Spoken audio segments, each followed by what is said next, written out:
Bismillahirrahmanirrahim.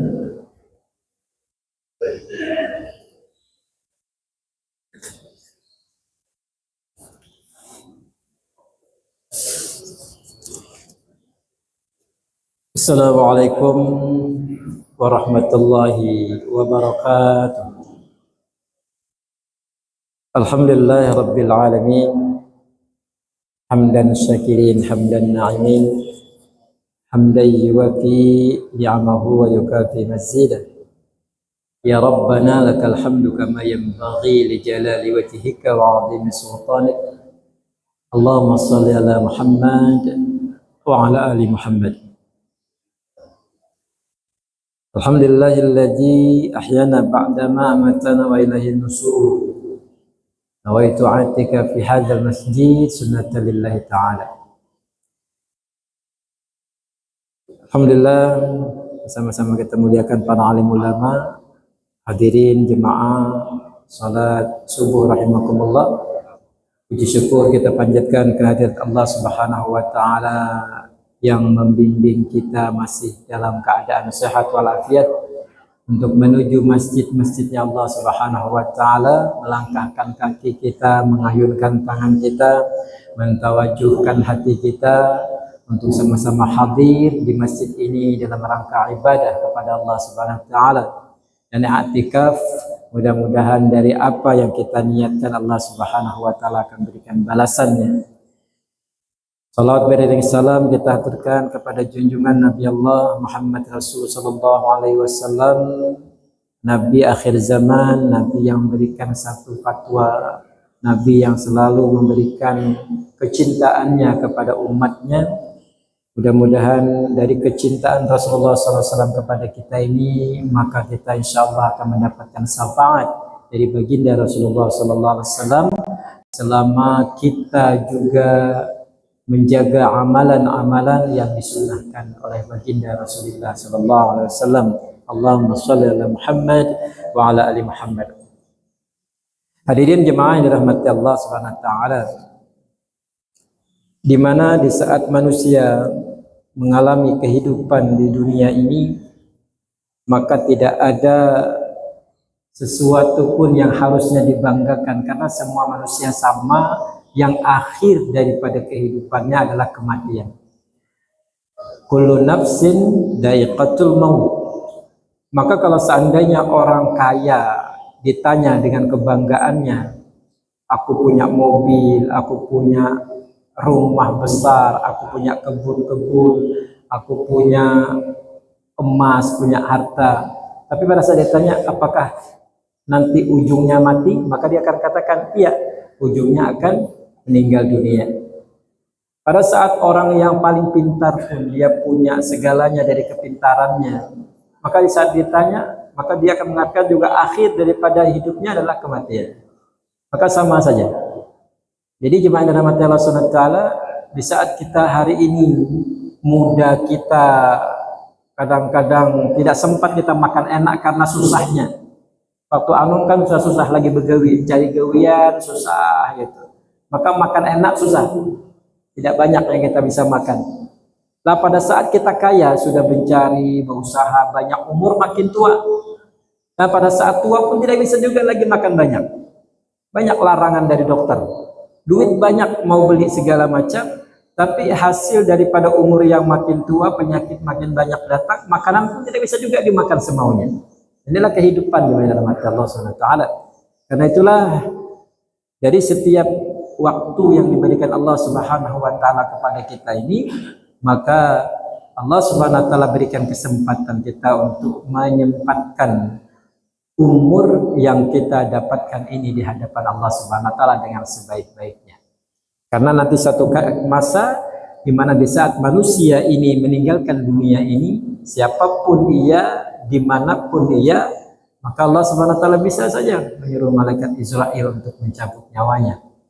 Karena itu, maka satu ketika Muaz bin Jabal ini bertanya kepada Nabi Allah Muhammad Rasulullah SAW.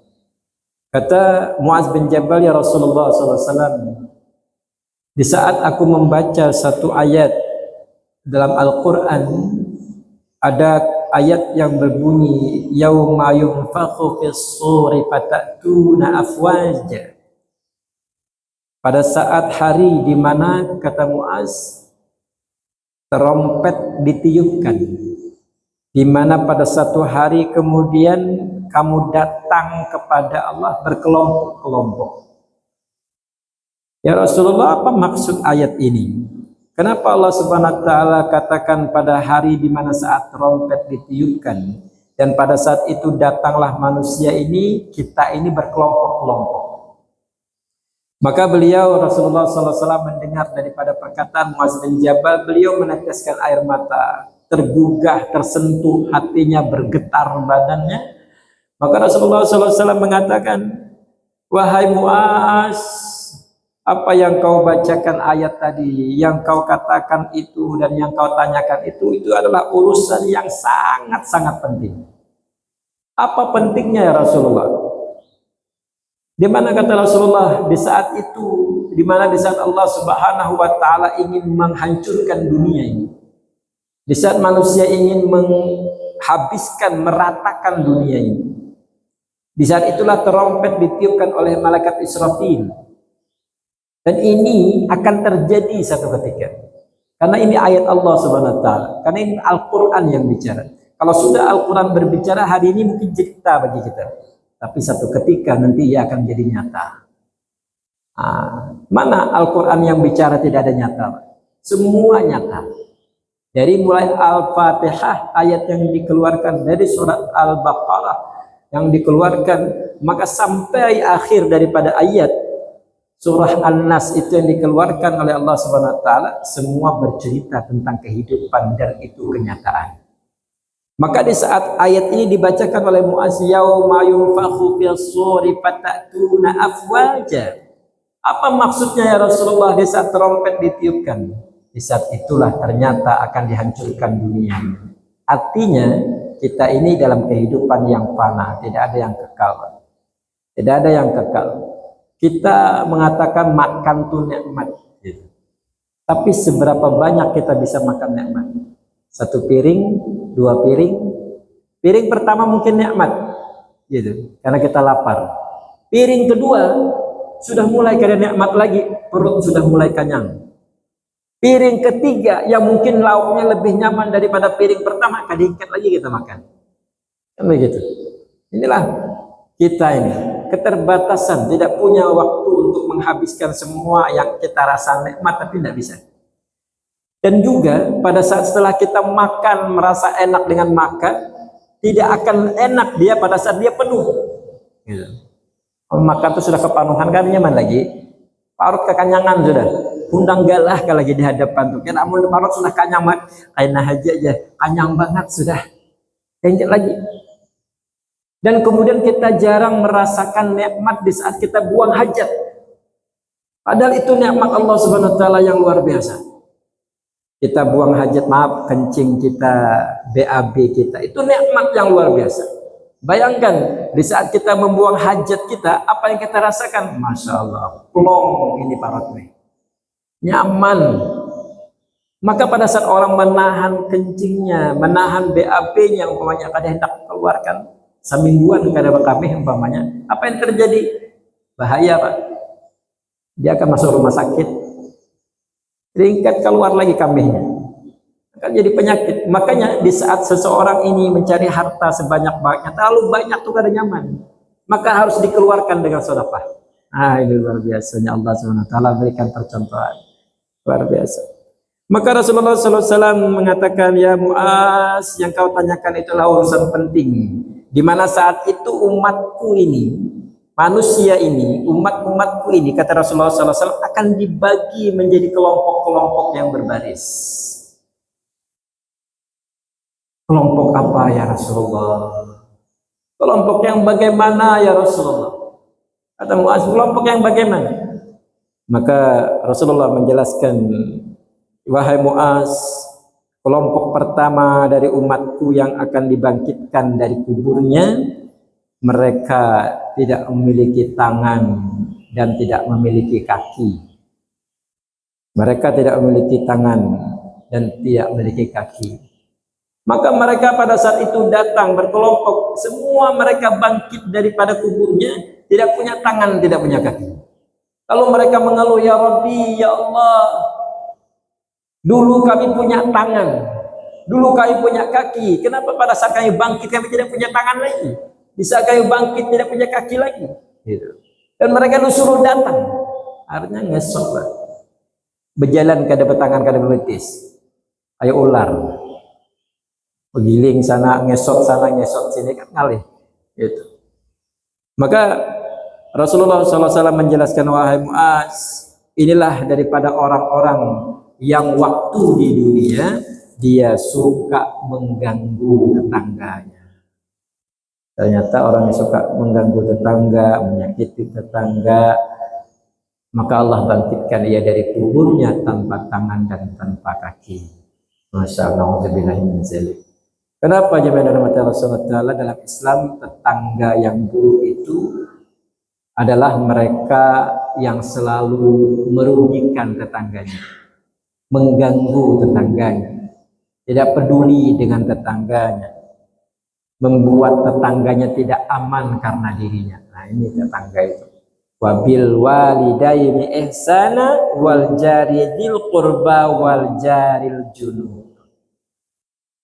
Dan hendaklah engkau berbuat baik kepada kedua orang tuamu dan tetangga dekat serta tetangga yang jauh. Nah, maka ini ancaman Allah Subhanahu wa taala. Di mana di saat suatu ketika ada Imam Abu Hanifah, seorang ulama besar, waktu itu beliau di rumah beliau itu ada majelis pengajian, Pak, dengan murid-muridnya. Buka majelis beliau itu. Setiap hari ada tetangga sebelah rumahnya itu berkuciak-kuciak begitu, berteriak-teriak tiap hari. Tiap kali santri ini akan mulai mengaji, mulai dia berteriak, mulai dia menggedor-gedor daripada dinding rumah daripada Abu Hanifah ini. Kemudian ngetok-ngetok pintunya, ngetok-ngetok tihangnya, sehingga ribut tiap hari. Maka kata muridnya, wahai Tuan Guru Imam Abu Hanifah, begitu mengganggu sekali tetangga kita. Tiap hari, sehingga kami belajar tidak konsentrasi lagi. Tidak konsentrasi kami lagi. Tetangga itu tiap hari mengganggu. Tapi Imam Abu Hanifah merasa tidak terganggu. Ini pulang hebatnya Imam Abu Hanifah karena orang alim itu. Sesuatu hal yang kadang-kadang menyakitkan hati orang lain, tapi bagi dia itu biasa saja. Tapi dia bilang, lah itu sudah biasa, kan tidak apa-apa juga dia ngetok-ngetok pintu, ngetok-ngetok dinding, berkuriak-kuriak, biarkan saja, kata Imam Abu Hanifah. Berjalan beberapa waktu lamanya peristiwa itu terjadi, akhirnya santri-santri terbiasa sudah. Satu hari, Pak, tidak ada lagi bunyi itu. Orang kuriak sebelah kada ada lagi. Nang gedor-gedor dinding kada ada lagi.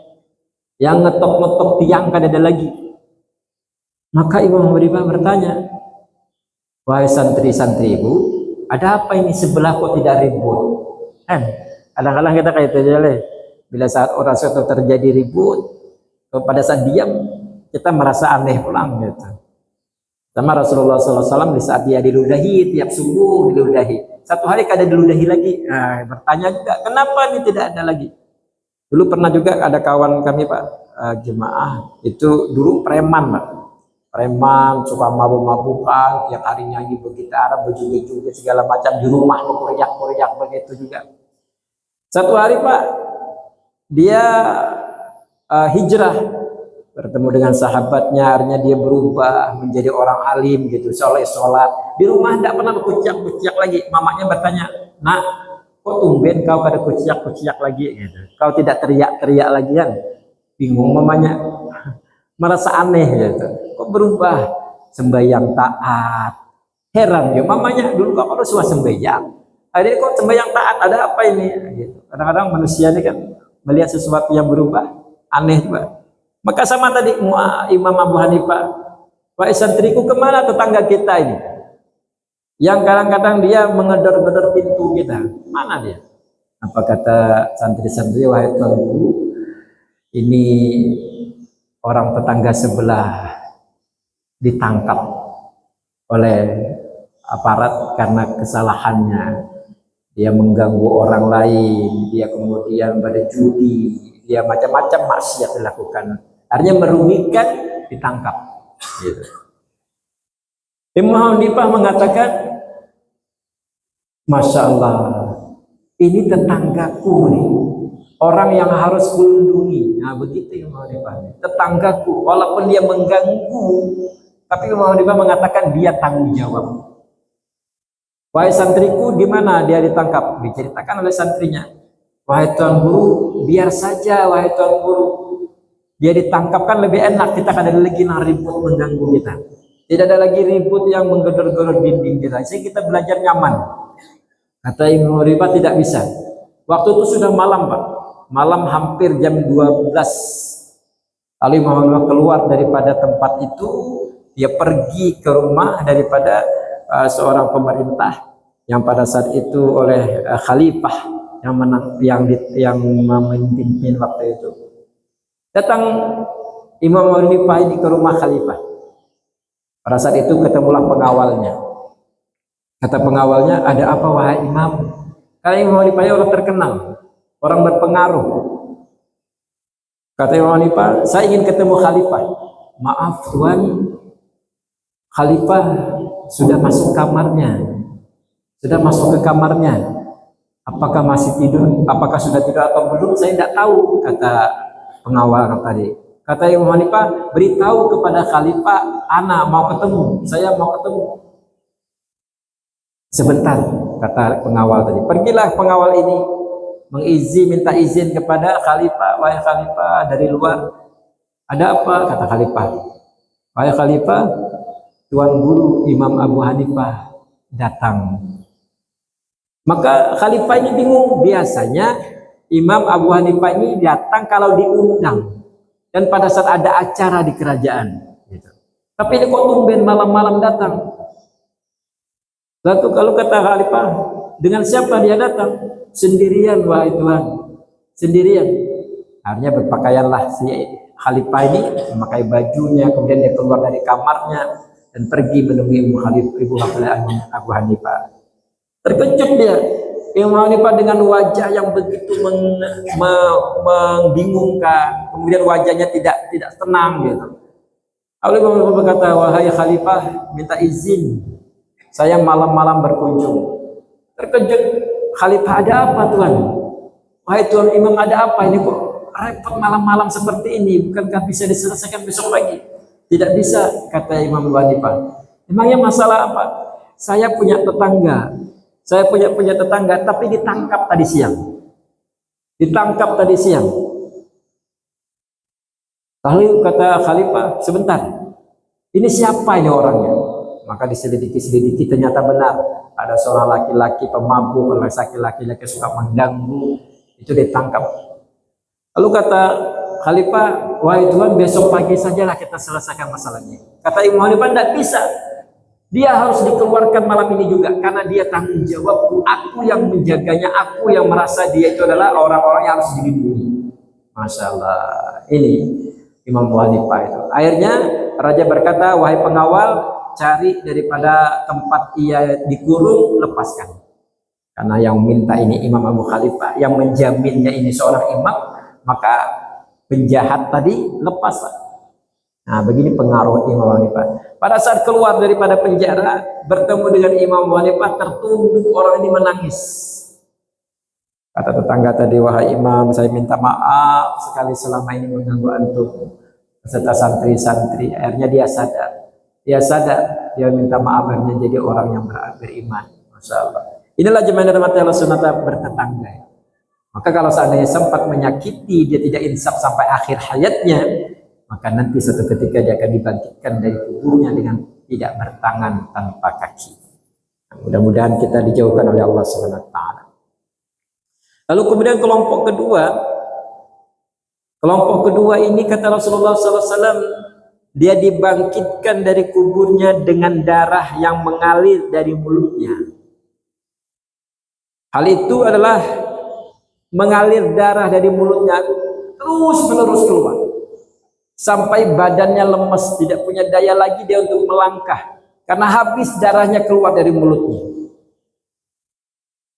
Maka sahabat bertanya lagi, ya Rasulullah, siapa mereka itu? Siapa mereka itu ya Rasulullah? Maka Rasulullah SAW menjawab, mereka itu adalah orang yang suka berdusta. Orang yang suka berdusta, baik dalam jual beli, baik dalam perniagaan, baik dalam hal-hal untuk melakukan bisnis. Dia suka berdusta, sehingga seolah-olah dustanya itu mengangkat derajatnya. Hadirin dimati Allah Subhanahu wa taala, innal ladzina yashtaruna bi ahdillahi wa aymanihim tsamanan qalila. Sungguh orang-orang yang menukar janji Allah Subhanahu wa taala dan kemudian mereka bersumpah-sumpah bahwa ini barang bagus, ini barang luar negeri, ini barang yang punya kualitas premium dan segala macam, padahal itu sifrun, tidak ada nilainya. Dia berbohong dengan itu untuk meletakkan harga-harga sehingga dia berbohong. Padahal itu kata Allah, mereka menukar sumpah mereka itu dengan harga yang murah. Memang dia mungkin untung pada saat itu, tapi di mata Allah Subhanahu wa taala derajatnya direndahkan oleh Allah karena bohong. Maka orang berbohong itu kadang-kadang meningkatkan harga diri biar ia dianggap kaya. Akan kadang itu orang membual. Banyak orang pembual nih Pak, seolah-olah ingin dilihat orang biar kaya. Dompetlah diisi kertas, kemudian diletakkan di dompetnya di di kantong belakang sehingga orang bilang, weh, tabalnya dompet aja, banyak duitnya tuh kan kayak itu. Padahal cuma kertas dipotong-potongnya diletaknya ke dompet biar kelihatan tabalnya, biar orang melihat aku ini kayak orang sugih. Kadang-kadang begitu. Padahal kata Allah, dia membohongi dirinya dengan harga yang murah. Ya kan ingat belanja. Jujur itu dompet tabalnya. Tapi pada saat ke minimarket, kadang ingat belanja, ada duit, kertas saudara siapa anak menerima. Dia membohongi dirinya sendiri. Nah, menganggap bohong itu kadang-kadang juga orang berbohong sebagai gurauan. Berbohong sebagai gurauan. Sehingga pada saat itu suka memfitnah orang, mengata-ngatai, tapi dengan kata bohong. Sehingga mungkin orang ketawa dengan bohongnya. Ini hati-hati dengan kata bohong. Lalu jemaah dalam mata Allah SWT ada kelompok lagi yang ketiga, yaitu dibangkitkan dari kuburnya kata Rasulullah, mereka dalam keadaan tubuh jungkir balik. Nah, ini aneh lagi. Badannya jungkir balik, artinya kepala di bawah, kakinya di atas. Keluar dari kubur, kepala di bawah, betis di atas, terbalik, sungsang. Kalau kita sempat mungkin sekali-sekali perlu juga untuk olahraganya bersungsang gitu, kepala di bawah, kaki di atas untuk menurunkan darah ke kepala. Kayak seperti kata dokter, lebih tidur itu sekali-sekali perlu kaki diangkat lebih tinggi daripada kepala. Artinya apa? Untuk membaguskan daripada sirkulasi darah kita ke otak ini, kan perlu juga itu. Tapi ini tidak, terus dia berjalan dengan kepala di bawah, kaki di atas. Masya Allah. Maka sahabat bertanya kembali, ya Rasulullah, siapa orang-orang ini yang berjalannya tidak seperti biasanya, kepalanya di bawah, kaki di atas? Maka Rasulullah SAW menjawab, mereka itulah orang yang suka berzina sampai mati, tidak mau untuk bertobat. Maka balasan mereka, Allah Subhanahu wa taala balikkan tubuhnya. Wala taqrabuz zina innahu kana fahisyatan wa sa'a sabila. Dan janganlah engkau mendekati zina, sungguh ia adalah perbuatan yang keji dan cara-cara terburuk. Ini yang kita hati-hatikan di mana rahmat Allah Subhanahu wa taala. Ada satu ketika kisah seorang laki-laki yang dia beribadah. Di zaman itu orang Musa kan umurnya panjang-panjang. umur panjang-panjang sampai 100 tahun, ada 200 tahun, panjang-panjang umur mereka. Maka laki-laki ini beribadah waktu itu selama 60 tahun. 60 tahun dia ibadah. Begitu sholatnya, bacaan Quran, ibadah 60 tahun. Pada satu hari, pada saat dia lagi berjalan, dia bertemu dengan seorang wanita cantik. Lalu kemudian tergiur dia karena nafsunya waktu itu, entah kenapa. Lalu kemudian wanita itu juga menggodanya. Akhirnya terjadilah hubungan yang haram pada saat itu. Dan dia lakukan perzinahan itu selama 6 hari. Selama 6 hari. Lalu kemudian setelah 6 hari itu baru dia tersadar. Astagfirullahaladzim, aku berbuat dosa. Akhirnya pergi dia dari tempat maksiat itu. Lalu dia pergi ke masjid. Di masjid itu dia kelaparan, duit gak ada, pekerjaan gak ada. Kelaparan dia 2 hari, kada makan-makan. Akhirnya ada orang yang ngasih dia roti. Dikasihlah dia roti. Pada saat dia dikasih roti, saat dia akan makan roti itu, makan roti tadi, dia lihat di luar masjid ada orang yang kelaparan juga. Orang kelaparan di luar masjid juga, pengemis yang meminta-minta. Akhirnya dia keluar, dia bagikan roti itu, dia makan sedikit, dan kemudian dia bagikan roti itu kepada orang pengemis tadi. Lalu jemaah dirahmati Allah SWT, Allah SWT minta kepada malaikat, wahai malaikat, coba timbang daripada amalnya itu dengan dosanya. Lalu timbang dosanya dengan kebaikannya. Jadi ada ibadah 60 tahun. 60 tahun ibadah, lalu dia berbuat maksiat 6 hari. Ternyata di saat ditimbang-timbang oleh malaikat, itu berat dosa zinahnya ketimbang amalan 60 tahun itu. Masya Allah, ngeri Pak. Dosa 6 hari yang dilakukan itu menutupi daripada amalannya selama 60 tahun. Jadi timbangan itu mereng Pak. Yang harusnya berat amalan jadi turun dia. Dan pada saat itu kata Allah, coba timbang lagi pembagian roti yang dikasihkannya. Maka ditimbanglah roti jadi Pak. Roti yang sehari, kada sawat 6 hari, kada sawat sejam, kada sawat mungkin hanya 6 menit. Dia pergi keluar, kemudian bagikan roti sekitar 6 menit. Gitu. Ternyata 6 menit yang dilakukannya dengan membagikan roti itu memberatkan timbangannya daripada kehancuran di saat ia zina. Masya Allah. Ternyata timbangan daripada sebuah kebaikan itu berat karena kita memikirkan orang lain. Karena kita memikirkan orang lain. Ini luar biasa kehebatan ya Allah Subhanahu wa taala bagikan kepada kita orang-orang yang paham dengan agama ini.